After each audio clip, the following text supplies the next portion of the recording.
السلام عليكم ورحمة الله وبركاته. طلابي الأعزاء والأحبة، نحن نناقش عن الدولة العباسية. فاليوم نحن ندرس عن حدود المملكة الإسلامية في العصر العباسي، وكذلك عن أدوار الدولة العباسية. كانت المملكة الإسلامية في العصر العباسي واسعة بحيث امتدت من أقصى المشرق عند كشغر بالصين إلى السوس الأقصى بالمغرب على شاطئ بحر الظلمات أتلانتيك أوشن، وعرضا من شاطئ بحر قزوين كاسبيان سي إلى أواخر بلاد النوبة بمصر. وكانت تشتمل على 4 إقليم.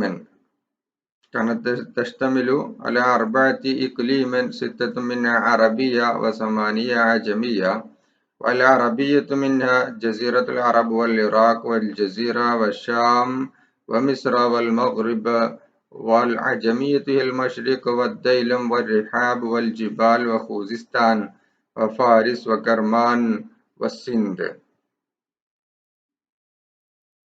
كانت المملكة الإسلامية في العصر العباسي واسعة.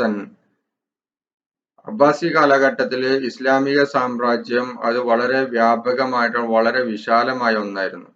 ബിഹൈസു ഇംതദ്ദത് മിൻ അഖ്സ അൽ മഷ്രിഖ്, അത് മഷ്രിഖിൽ നിന്ന്, അതായത് ചൈന ഉൾക്കൊള്ളുന്ന പ്രദേശത്തിൽ നിന്ന്, വാസിയത്തൻ ബിഹൈസു ഇംതദ്ദത് മിൻ അഖ്സൽ മഷ്രിഖ്. അഖ്സൽ മഷ്രിഖ് പറഞ്ഞാൽ മഷ്രിഖിന്റെ, അതായത് കിഴക്കിന്റെ അങ്ങേ തലയിൽ നിന്ന്, അതായത് കഷഗർ എന്ന് പറയുന്ന, ചൈനയിലെ കഷഗർ എന്ന് പറയുന്ന പ്രദേശം മുതൽ ഇല സൂസ് അൽ അഖ്സ ബിൽ മഗ്രിബ്, ഇങ്ങ് പടിഞ്ഞാറ് ഭാഗത്തെ മൊറോക്കോയിലെ സൂസ് എന്ന് പറയുന്ന പ്രദേശം വരെ, അതായത് അലാ ഷാത്തിയിൽ ബഹറുൽ ദുലുമാത്ത്, അറ്റ്ലാന്റിക് ഓഷ്യന്റെ അടുത്തുള്ള മൊറോക്കോയിലെ ആ സൂസ് അൽ അഖ്സ എന്ന് പറയുന്ന പ്രദേശം വരെ അതിന്റെ തൂലൻ, അതിന്റെ നീളം ആ രീതിയിൽ നീണ്ടു കടന്നിരുന്നു. വഅറളൻ, അതിന്റെ വീതി എന്ന് പറയുന്നത് മിൻഷാത്തി ബഹരി ഖസ്വീൻ കാസ്പിയൻ സി മുതൽ ഇല അവാഖിരി ബിലാദിൻ നൗബ ബിമിസ്ര, ഈജിപ്തിലെ നൗബ എന്ന് പറയുന്ന പ്രദേശം വരെ, ഈജിപ്തിലെ നൗബ എന്ന് പറയുന്ന പ്രദേശം വരെ. അപ്പോ അതിന് നെറുകയും കുത്തനെയും അതിന്റെ ഒരു അളവ് എന്ന് പറയുന്നത്, ഈ ഇസ്ലാമിക രാജ്യം എന്ന് പറയുന്നത് ചൈനയിലെ കഷഗർ മുതൽ സൂസുൽ അഖ്സ വരെ ആണ്, മൊറോക്കോയിലെ സൂസുൽ അഖ്സ വരെ നീണ്ടു കിടന്നിരുന്നത്. അതായത് അറബ് രാഷ്ട്രങ്ങളൊക്കെ ഉൾക്കൊള്ളുന്ന പ്രദേശം ഇതിന്റെ ഉള്ളിൽ ഉൾക്കൊള്ളും. അപ്പോ അതിനെ ഈ ഇറാഖും അതുപോലെ തന്നെ ഇറാനും അതുപോലെ ബാക്കി ജസീറത്തുൽ അറബും യമനും ഒക്കെ ഉൾക്കൊള്ളുന്ന പ്രദേശങ്ങളും ഒക്കെ ഇതിനകത്ത് വരും. അപ്പോ അങ്ങേ തലയിലെ 2 അറ്റങ്ങളാണ് പറയുന്നത് കഷഗർ, ചൈനയിലെ കഷഗറും അതുപോലെ മൊറോക്കോയിലെ പിന്നെ സൂസ് എന്ന് പറയുന്ന പ്രദേശവും, അതുപോലെ തന്നെ അറ്റ്ലാന്റിക് ഓഷ്യനിൽ നിന്ന്, അല്ലെ, പടിഞ്ഞാറിന്റെ അറ്റ്ലാന്റിക് ഓഷ്യനിൽ നിന്ന് തുടങ്ങി അതുപോലെ അറ്റ്ലാന്റിക് ഓഷ്യൻ വരെ നിൽക്കുന്ന ഒരു അവസ്ഥയാണ് ഉണ്ടായിരുന്നത്. പിന്നീട് കാസ്പിയൻ സി മുതൽ ബിലാദിൻ നൗബ, ഈജിപ്തിലെ ബിലാദിൻ നൗബ, അപ്പൊ അത് പടിഞ്ഞാറിൽ നിന്ന് നൗബ വരെ, അല്ലെങ്കിൽ കാസ്പിയൻ സി, അത് ഷെർക്കിൽ നിന്ന് ഏതുവരെ, ഷെർക്കല്ല, ഷമാല് മുതൽ വടക്കിൽ നിന്ന് തെക്ക് വരെയുള്ള ഒരു പ്രദേശമാണ് ഇത് പറയുന്നത്. മിൻഷാത്തി ഖസ്വീൻ കാസ്പിയൻ സി മുതൽ ഇല അവാഖിരി ബിലാദിൻ നൗബ വരെ, ഈജിപ്തിലെ നൗബിയ എന്ന് പറയുന്ന പ്രദേശം വരെ നീണ്ടു കിടക്കുന്ന ഒരു വലിയ ഭൂപ്രദേശമായി ഇസ്ലാമിക സാമ്രാജ്യം അബ്ബാസി കാലഘട്ടത്തിൽ മാറിയിട്ടുണ്ട്.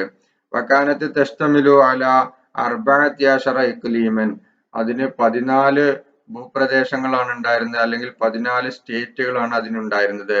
സിത്തത്തും മിൻഹ അറബിയ, അതിൽ 6 അറബി സ്റ്റേറ്റുകളും, വസമാനിയത്തുൻ അജമിയ, അതില് 8 എന്തുമായിരുന്നു, അനറബി പ്രദേശങ്ങളുമായിരുന്നു.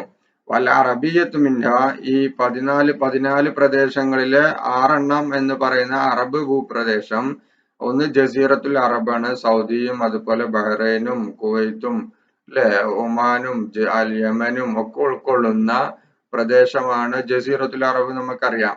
അൽ ഇറാഖ്, ഇറാഖും പിന്നെ അൽ ജസീറ എന്ന് പറയുന്ന അൾജീരിയ, മൊറോക്കോയിൽ അൾജീരിയ, അതുപോലെ ഷാം വരും, അതുപോലെ തന്നെ ആഫ്രിക്കയിലെ ഈജിപ്റ്റ് വരും, മൊറോക്കോ വരും. ഈ പ്രദേശങ്ങളൊക്കെയാണ് അറബ് ഭൂപ്രദേശങ്ങളായിട്ട് അബ്ബാസി കാലഘട്ടത്തിൽ ഇസ്ലാമിക രാഷ്ട്രത്തിന് കീഴിലുണ്ടായിരുന്നത്. ഏതൊക്കെയാണ്? ജസീറത്തുൽ അറബ്, അറബ് പെനിൻസുല, വൽ ഇറാഖ്, വൽ ജസീറ, അൽ ജസീറ, അൾജീരിയ. അൾജീരിയ മൊറോക്കോ എന്ന് പറയുന്ന പ്രദേശത്തിൽ ഉൾക്കൊള്ളുന്നതാണ് ശരിക്കും അൾജീരിയ. ഷാം, ഷാം എന്ന് പറയുമ്പോൾ ഇന്നത്തെ സിറിയ, ലുബനാന്, പലസ്തീന്, ജോർദാൻ ഉൾക്കൊള്ളുന്ന പ്രദേശത്തെയാണ് നമ്മൾ ഷാം എന്ന് പറയുന്നത്. വൽ അജമിയ, അജമിയായ പ്രദേശങ്ങളിൽ മഷ്രിഖ്, മഷ്രിഖ് എന്ന് പറയുമ്പോൾ നമ്മൾ ഇവിടെ ചൈനയുടെ കാര്യം പറഞ്ഞു. ആ ഭൂപ്രദേശത്തെയാണ് സത്യത്തിൽ ഇവിടെ മഷ്രിഖ് എന്നതുകൊണ്ട് ഉദ്ദേശിക്കുന്നത്. ദൈലം എന്ന് പറയുന്നത് ഇറാനിലെ ഒരു പ്രദേശമാണ്. അതുപോലെ ഖൂസിസ്ഥാന്, ഫാരിസ്, കെർമാൻ ഇതൊക്കെ ഇറാനിലെ പ്രദേശങ്ങളാണ്. എന്നാൽ റിഹാബ് വൽ ജിബാല് എന്ന് പറയുന്നത് ഈജിപ്തിലെ പ്രദേശങ്ങളാണ് സത്യത്തില്. റിഹാബും ജിബാല് സീന പർവ്വത പ്രദേശങ്ങളും. റിഹാബ് എന്ന് പറയുന്നത് കൈറോയിലെ ഒരു പട്ടണമാണ്. കൈറോ എന്ന് പറയുന്ന നഗരത്തിലെ ഒരു പ്രദേശമാണ് റിഹാബ്. അപ്പൊ ഈ റിഹാബും ജിബാലൊക്കെ ആൾറെഡി ഈജിപ്തിലുള്ള പ്രദേശങ്ങൾ തന്നെയാണ്. അതുപോലെ അത് അനറബി പ്രദേശങ്ങൾ എന്ന് പറയുന്നത് അവിടെ ഒരു അറബി ഭാഷയായിട്ട് ഔദ്യോഗിക ഭാഷയായി ഈജിപ്തിന്റെ ഉള്ളിൽ വരാത്തതുകൊണ്ടായിരിക്കാം അതിനെ അങ്ങനെ എണ്ണുന്നതെന്നാണ് ഞാൻ മനസ്സിലാക്കിയിട്ടുള്ളത്. എന്തായാലും ഈജിപ്റ്റ് എന്ന് പറയുമ്പോൾ അതിന്റെ ഉള്ളിൽ വരേണ്ട പ്രദേശങ്ങൾ തന്നെയാണ് റിഹാബും ജിബാലും എന്ന് പറയുന്ന പ്രദേശങ്ങൾ.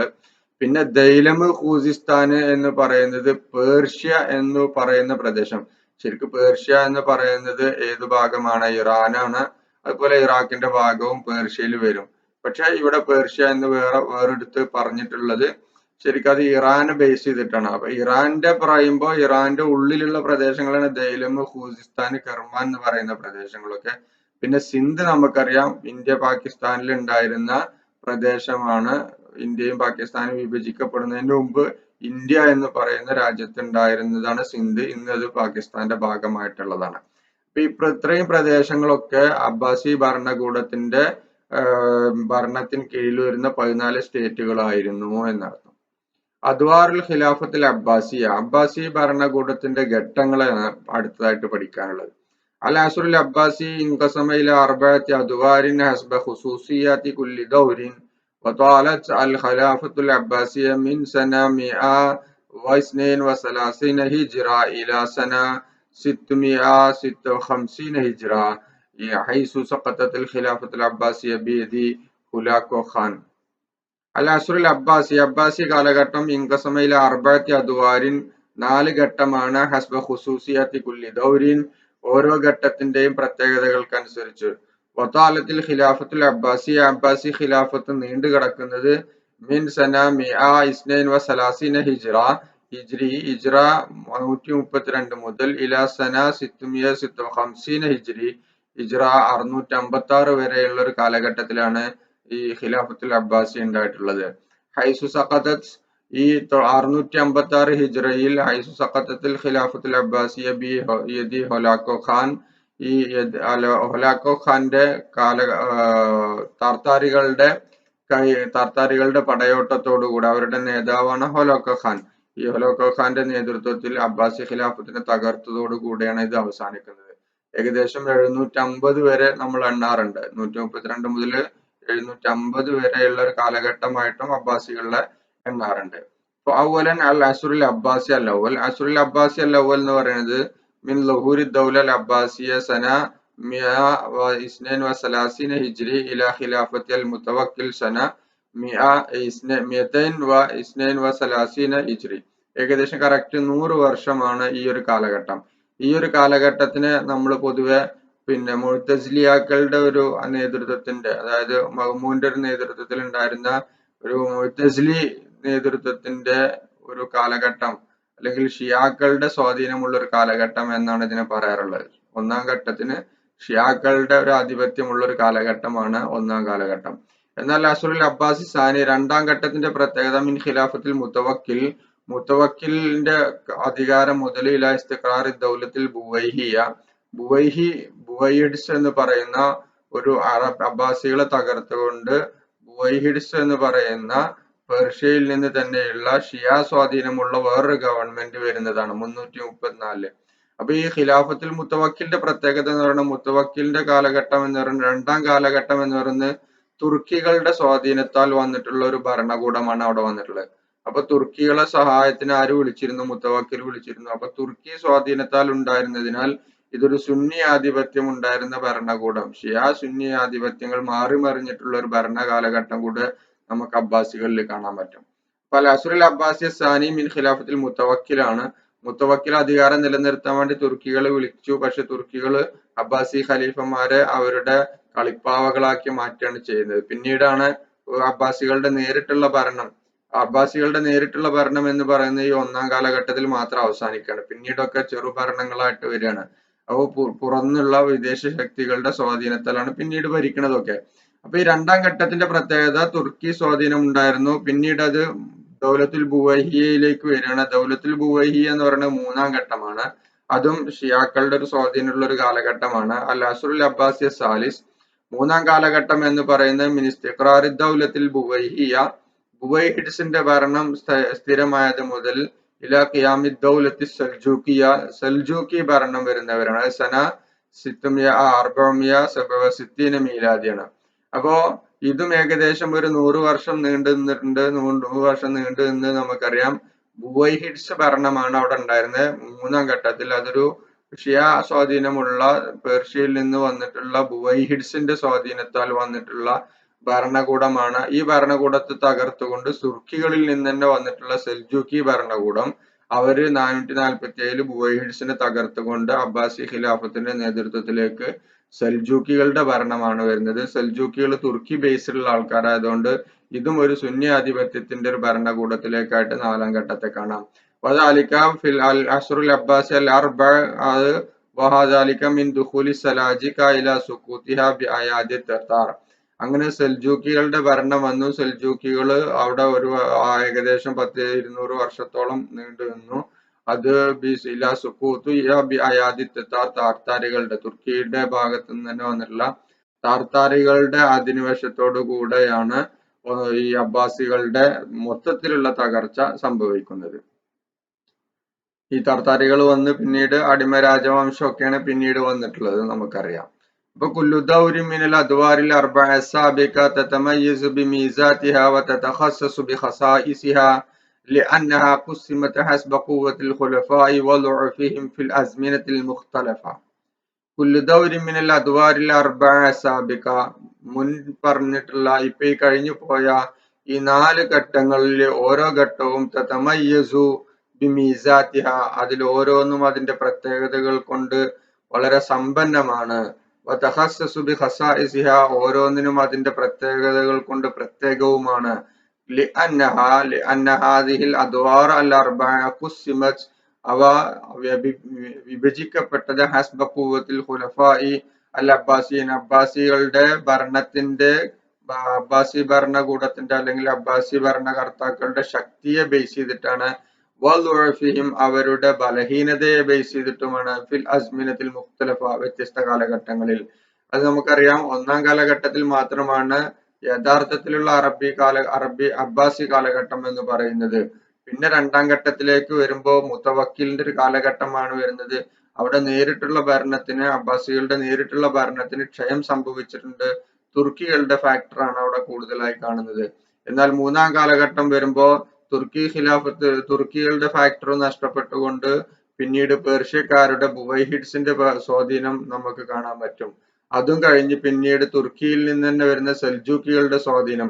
അപ്പൊ പറഞ്ഞു വരുന്നത്, ഈ അബ്ബാസി ഖിലാഫത്തിന്റെ ഭരണകൂടത്തിലെ ഖലീഫമാരുടെ ശക്തി ക്ഷയിക്കുന്നതിനും ശക്തിയുടെ അളവിനനുസരിച്ച് അതിന്റെ കാലഘട്ടം മാറിയിട്ടുണ്ട്. എന്നാൽ ഇത് ഓരോ കാലഘട്ടത്തെയും ഏകദേശം ഒരു 100 വർഷത്തെ, ആദ്യ കാലഘട്ടങ്ങളൊക്കെ 100 വർഷവും പിന്നീടുള്ളത് സെൽജൂക്കികളുടേത് ഏകദേശം ഒരു 200 വർഷവും നീണ്ടു നിൽക്കുന്നതായിട്ടാണ് നമുക്ക് കാണാൻ പറ്റുക. ഫിദ്ദൗരിസാനി, രണ്ടാം ഘട്ടത്തോടുകൂടി, ഫസ്റ്റ് ഘട്ടം കഴിഞ്ഞ് സെക്കൻഡ് ഘട്ടം, അതായത് മുത്തവക്കിലിന്റെ കാലഘട്ടം മുതൽ ഈ അബ്ബാസി ഭരണത്തിന്റെ രാഷ്ട്രീയ കാര്യങ്ങളിൽ തീരുമാനിക്കുന്നത് ആരായി മാറുകയാണ്? തുർക്കികള് ഈ രാഷ്ട്രീയത്തിലേക്ക് കയറി വരികയാണ്. വഫി സാലിസ്, എന്നാൽ മൂന്നാം കാലഘട്ടത്തിൽ നമ്മൾ പറഞ്ഞു സൈത്ര ആല് ബുവൈഹി അൽ മംലക്ക, മൂന്നാം കാലഘട്ടത്തിൽ ആല് ബുവൈഹിഡ്സ് എന്ന് പറയുന്ന പേർഷ്യയിൽ നിന്ന് വന്നിട്ടുള്ള ബുവൈഹിഡ്സ് ടീമാണ് ഇസ്ലാമിക ഭരണത്തിന്റെ മേലിൽ ആധിപത്യം ചെലുത്തിയിട്ടുള്ളത്. നാലാം ഘട്ടത്തിലേക്ക് വരുമ്പോൾ അബ്ബാസിയീൻ, തുർക്കിയിൽ നിന്ന് വന്നിട്ടുള്ള സെൽജൂക്കികളാണ് അബ്ബാസി ഭരണത്തിന്റെ മേൽ ആധിപത്യം ചെലുത്തിയിട്ടുള്ളത്. അപ്പൊ ഇങ്ങനെയുള്ള ഓരോ കാലഘട്ടത്തിലും ഓരോ സ്വാധീനം മാറി മറിയുന്നതായിട്ട് നമുക്ക് അബ്ബാസി ഖിലാഫത്തിൽ കാണാൻ പറ്റും. തർജുമത്തുൽ ഖുലഫാഇൽ അബ്ബാസിയീന വ ഖിലാഫത്തുഹും, അബ്ബാസി ഖിലാഫത്തിലെ ഖലീഫമാരുടെ അവരുടെ ചരിത്രം, വ ഖിലാഫത്തുഹും അവരുടെ അധികാരവും അവരുടെ ഭരണവും അതിനെ കുറിച്ചാണ് ഇനി ചർച്ച ചെയ്യുന്നത്. അവലൻ അബുൽ അബ്ബാസ് അബ്ദുല്ലാഹി അസ്സഫാൻ, അബുൽ അബ്ബാസ് അബ്ദുല്ല അസ്സഫാ നമ്മൾ നേരത്തെ സൂചിപ്പിച്ചിട്ടുള്ള ആളാണ്. അബുൽ അബ്ബാസ് അബ്ദുല്ല അസ്സഫാ ഹുവ അവ്വലുൽ ഖുലഫാഇൽ അബ്ബാസിയീൻ, അബ്ബാസികളുടെ ആദ്യ ഭരണാധികാരിയാണ്. ബിൽ ഖിലാഫത്തി സന 32 വ 100 ഫി റബീഉൽ അവ്വൽ, ഹിജ്റ 132 റബീഉൽ അവ്വലിലാണ് അദ്ദേഹത്തെ ഖലീഫയായിട്ട് ബൈഅത്ത് ചെയ്തത്. അദ്ദേഹത്തെ ആദ്യമായി ബൈഅത്ത് ചെയ്തത് ഷിയാക്കളാണെന്ന് നമ്മൾ നേരത്തെ പറഞ്ഞു. കൂഫയിൽ വെച്ച് 132 ഷിയാക്കളാണ് ആദ്യമായി അബുൽ അബ്ബാസ് അസ്സഫായിനെ എന്ത് ചെയ്തത്, ഖലീഫയായിട്ട് തിരഞ്ഞെടുത്തത്. വഉരിഫ ബിസ്സഫാ, എന്തുകൊണ്ടാണ് അദ്ദേഹത്തെ അസ്സഫാ എന്ന പേരിൽ അറിയപ്പെടുന്നത്? ലികസ്റത്തി ഇഗ്തിയാലിഹി, ധാരാളമായിട്ട് അദ്ദേഹം കൊന്നൊടുക്കിയിട്ടുണ്ട്. ലിഅഅദാഇഹി, തന്റെ ശത്രുക്കളെ, വലി മുഖാലിഫിഹി, തനിക്കെതിരെ നിൽക്കുന്ന ആൾക്കാരെയും, ബിസഫ്ഹി ദിമാഇഹിം, അവരുടെ രക്തം ചിന്തിക്കൊണ്ട്. അപ്പോ തന്റെ ശത്രുക്കളെയും തന്റെ എതിരാളികളെയും അവരുടെ രക്തം ചിന്തിക്കൊണ്ട് ധാരാളം പേരെ കൊന്നതിനാൽ അദ്ദേഹത്തിന് അസ്സഫാഹ് എന്ന പേര് വന്നു. കാനത്ത് ആസിമത്തുൽ ഖിലാഫത്ത് ഫി അവ്വലിൽ അംർ അൽ കൂഫ, ആദ്യ കാലഘട്ടങ്ങളിൽ ഇവരുടെ ഭരണകൂടത്തിന്റെ അധികാരം അല്ലെങ്കിൽ അബ്ബാസി ഖിലാഫത്തിന്റെ ആസിമത്ത് അത് കൂഫയിലായിരുന്നു. സുമ്മന്തഖല മിൻഹാ ഇലൽ ഹിറ, പിന്നീട് അത് ഹിറ എന്ന് പറയുന്ന പ്രദേശത്തേക്ക് അവരുടെ ആസിമ ക്യാപിറ്റൽ മാറി. സുമ്മന്തഖല ഇലൽ അഖീറൻ ഇലൽ അംബാർ, പിന്നീട് അബ്ബാസി കാലഘട്ടത്തിൽ ഇത് തന്നെ അബുൽ അബ്ബാസിന്റെ കാലഘട്ടത്തിൽ തന്നെ ഹിറയിൽ നിന്ന് അൻബാർ എന്ന് പറയുന്ന സ്ഥലത്തിലേക്ക് മാറി. വമിൻ ഇസ്ലാഹാത്തിഹി, അദ്ദേഹത്തിന്റെ കാലഘട്ടത്തിലെ പ്രധാനപ്പെട്ട റിനീസൻസുകൾ എന്ന് പറയുന്നത് അല്ലെങ്കിൽ അദ്ദേഹത്തിന്റെ കാലഘട്ടത്തിൽ നടന്നിട്ടുള്ള നവോത്ഥാന പ്രവർത്തനങ്ങൾ എന്ന് പറയാവുന്നത് ലർബുൽ മനാർ, അദ്ദേഹത്തിന്റെ കാലഘട്ടത്തിൽ വിളക്കുമാടങ്ങൾ സ്ഥാപിച്ചു. ലർബുൽ അംയാൽ മിനൽ കൂഫത്തിലിൽ മക്ക, മക്കയിൽ മുതൽ കൂഫയിൽ നിന്ന് മക്കയിലേക്ക് വരെയുള്ള അംയാലുകൾ, മൈലുകൾ അടയാളപ്പെടുത്തി. ഇതൊക്കെ അദ്ദേഹത്തിന്റെ കാലഘട്ടത്തിൽ ചെയ്തിട്ടുള്ള പ്രവർത്തനങ്ങളാണ്. വതൂഫിയ സന 36 വ 100, 136 വർഷം അദ്ദേഹം ഹിജ്റ 136 അദ്ദേഹം മരിച്ചു. ഫി യൗമിൽ അഹദി സാലിസ് അശറ മിൻ ദുൽഹിജ്ജ മാസം ഏത് വർഷം? 136 ദുൽഹിജ്ജ മാസം 13-ാം തീയതി, സാലിസ് അശർ 13-ാം തീയതി അദ്ദേഹം മരിച്ചു. വഅഹിദ ബിൽ ഖിലാഫത്തി മിൻ ബഅദിഹി ലി അഖീഹി അബി ജഅഫർ അൽ മൻസൂർ, തനിക്ക് ശേഷം തന്റെ അധികാരം അബൂ ജഅഫർ അൽ മൻസൂറിന് അദ്ദേഹം മാറ്റി കൊടുക്കുകയാണ് ചെയ്തിട്ടുള്ളത്. അപ്പോ അടുത്തത് നമുക്ക് നെക്സ്റ്റ് ക്ലാസ്സിൽ പഠിക്കാം.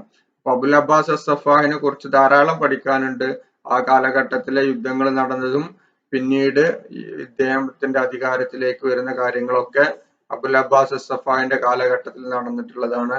അബുൽ അബ്ബാസ് അസ്സഫാഹാണ് ഇവരുടെ സ്ഥാപക നേതാവ് എന്ന് നമുക്ക് പറയാം.